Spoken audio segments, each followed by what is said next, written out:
আমি আজ বানালাম শরবত। শরবতটি হলো লিচুর। খুব কম সময়ে শরবতটি বানিয়ে তোমরাও খেয়ে নিতে পারবে বা বাড়িতে অতিথি আসলে অতিথিদের পরিবেশন করতে পারবে। তো সবাইকে ওয়েলকাম বন্ধুরা, আশা করি সবাই তোমরা ভালো আছো।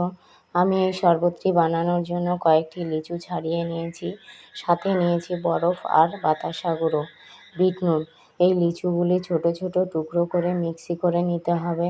তারপরে গ্লাসের মধ্যে পরিমাণ মতো ঢেলে নিতে হবে। তাতে বাতাসা গুঁড়ো, বিট নুন আর বরফের টুকরো দিয়ে শরবতটি ছোট চামচ দিয়ে ভালো করে ঘুরিয়ে নিতে হবে।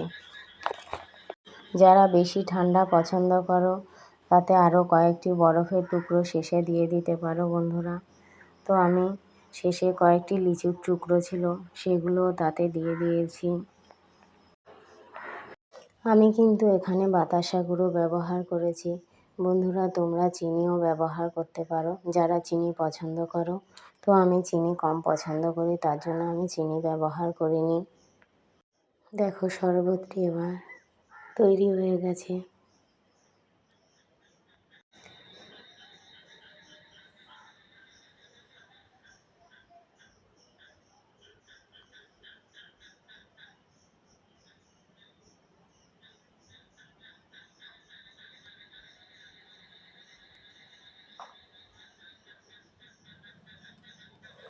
সব শেষে ভালো থেকো বন্ধুরা, আর নিজেদের খেয়াল রেখো।